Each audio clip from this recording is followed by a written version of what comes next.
Hey everybody, welcome to Garrett's Games. We are a podcast and YouTube channel that talks about board games. I'm Doug. I'm Shelley. Hey, we didn't do that last couple times. And we are here talking about a new game, well, fairly new game called River Valley Glassworks. This is for 1 to 5 players, plays in about 25 minutes, and has an 8+ rating on it. This is from AllPlay, and it's beautiful. Mm-hmm. It is a fun little game of gorgeous glass pieces and so on. Hey, you can also sponsor the podcast directly by going to patreon.com/GarrettsGames, or down in the show notes, you can check out the extensive list of games that no longer fit on our shelves but belong on your table. Remember to give us a thumbs up and a subscribe, and let's get on to River Valley Glassworks. So in River Valley Glassworks, we have a set collection game here with some awesome, beautiful glass pieces, all right? We happen to have the deluxe Kickstarter set. I'm not sure what comes in the regular box, but this is amazing, it's beautiful, all right? Yeah. And so you've got different glass stones that are in different shapes that are in the river. And different colors, too. Yeah, as well as ones that are over here in the lake. You start with certain ones that you have panned. You've gone panning for your glassworks that are in your starting area. Which came out of this beautiful bag. I have to show it. Exactly. And look how easy my hand is to fit in it. Because sometimes it's not that way. Right? Yes, that is true. That's gorgeous. And so you are going to be collecting glass from the river to place into your scoring area. And at some point, the other possible action would be to take glass from the lake to put into your panning area, which you then use to get stuff from the river. So how do you do that? Well, you can see this along was the random river, setup. Yeah, random setup, exactly. These little plexiglass pieces here, nice little plastic. Yeah, You see that they're really thick. Right. So a turn in this case would be placing a piece on it based on the shape of the piece, not the color. Okay. Right. So right now I have in my area, I've got an oval, Like pentagon, and then a diamond with a little indention out of it. Okay, so that would allow me to play here in the pentagon spot, here in that diamond spot, or here in that oval spot. Okay? Okay. When you do that, you place and then take from one of the items on either side. So not only are you looking at your own, but you're also going to look at how you're setting up your partner, your opponent. Right. All right. So, for example, if I played this diamond piece here, then I could either take this or this. The ones that are adjacent. The ones that are adjacent. And I would, this is probably going to be the better one because I get 2 pieces. But these sparkly ones are of rarer type.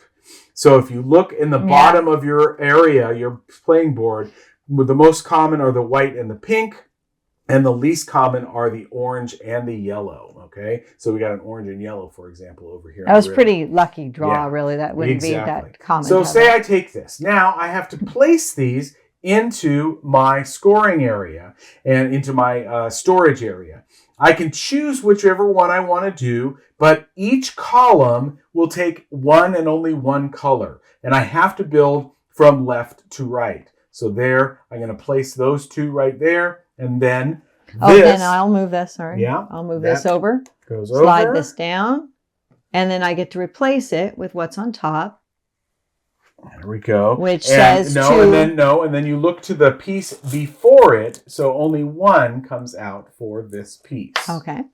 Setup, you do what's on the thing. Okay. So now it would be Shelley's turn, and she now notice, so things have shifted. I have a pentagon, so that's pretty very great nice. because so I then set her up a little bit. I can come here and I can get all 3 pieces from this one. Exactly. So I'm going to take all 3 here, and I'm going to put.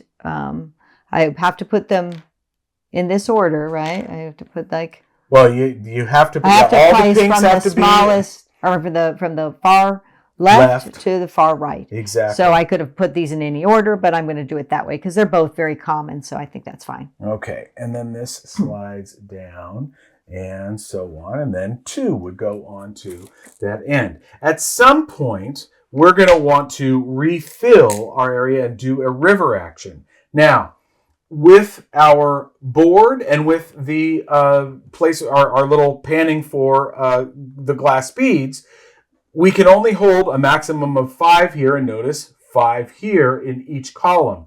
Anything that would go beyond the column or be more than 5, if, for example, I drafted here, I have to take 4.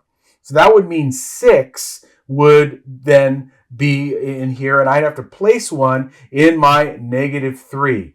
By the way, your little figure, and sometimes you forget to do this, as we just did. Oh, yeah. You keep track of how many of the pieces that you have. Yeah. So Shelley's got 3, I've got 2. You can see this is a very quick game because as soon as you get to 15, no, excuse me, as soon as you get to 17, then you finish that round and have one last turn. That's it. Exactly. Finish that round and have one last turn. All right. So you're going back and forth, and then ultimately you're going to have somebody's going to hit that 17 mark, and we're going to have a scoring.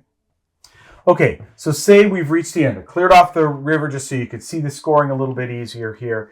And the way scoring works, we've reached at least 17. I think we have 19 and 20 on our boards, which would be possible because, as Shelley said, you finish out the round when someone hits 17, and then you do one more round, okay?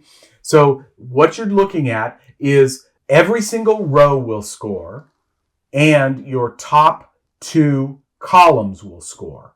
But it's the leftmost of the top 2. So, for example, over here with Shelley's, she is going to score these 2 columns, and of course they score less if they're further left. So she's going to score. These are 1 point, so 2 points per 4, 6. No, 2, 1, 2, 4, 3, 4, and so on. No, that's for scoring the rows. So it's 1 per, 2 per, 3 per, 4 per, and so on. So Shelley's going to score 4 points for this first column and 10 points for this second column, for a total of 14 points on her columns.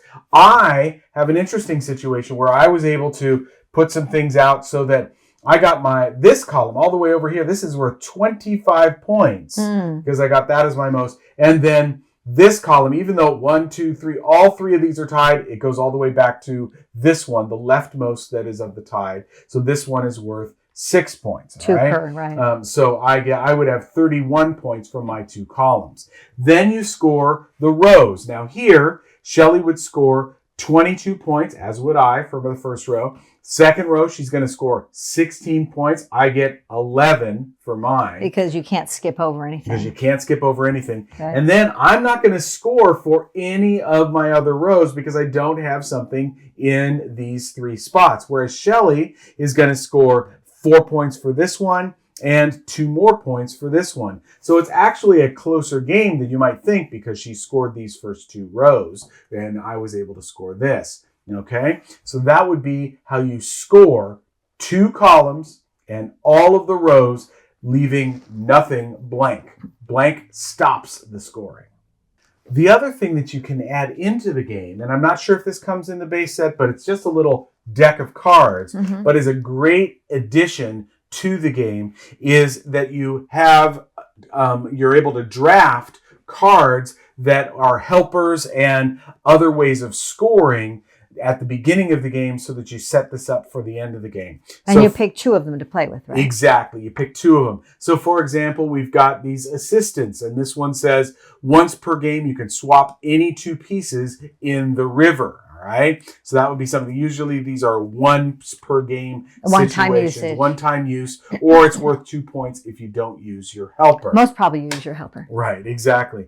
This one wants a particular shape in your scoring area. So this would be that diamond shape, and I only have, I have 3 of those, so I would score 4 extra points for this diamond shape. Whereas if Shelley had it, she would get, let's see, she's got 1, 2, 3 of those as well. But that would have been something I would have been thinking about during the whole So that's game, a particular shape. This one means that it's also shape-oriented, or representing shape.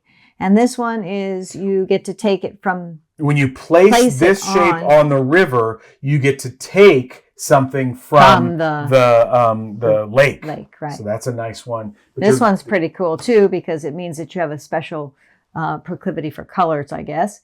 And if you have the shortest one be the color of your choice, you get more points. You get 4, or the tallest. You want the shortest to be that, right? Or you want none of that color. This is a color that you don't want. Oh. So Shelley wouldn't get that, but hey, look, maybe if I did that, then I would be really happy. So she would get 4 points for that one. Right. So it's a nice little addition to the game.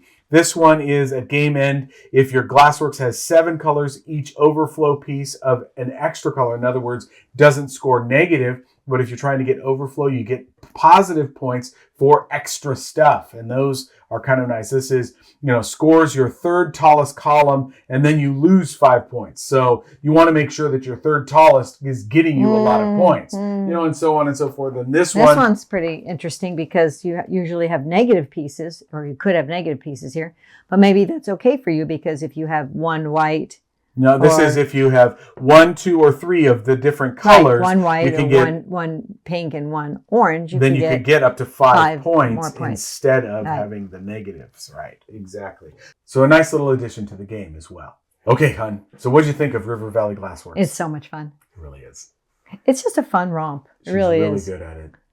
Well, there's an extreme amount of luck in the game. However, the powers also make it very fun too. Yeah. What's there not to like? I mean, look how awesome it looks. Wonderful it's very pieces, tactile. Definitely. Yeah. I mean, you've got this folded out. This is the board, right? But it fits totally nicely in the box. Right. So nice small box. They've thought about the aesthetics and the design really well. And AllPlay is doing a great job with all of their games. And we're really, really happy with this one. Again, it is River Valley Glassworks, 1 to 5 players. 25 minutes. I mean, get 17 pieces just like that. Yep. And 8+ on the box. Gorgeous game. Really fun. Big thumbs up. Great family game. Yeah. That'll do it for this week. Hope you guys are having a great week. Take care of yourselves. Remember, thumbs up, subscribe, and check out those games that are in our list down in the show notes. We'll see you next week. Bye.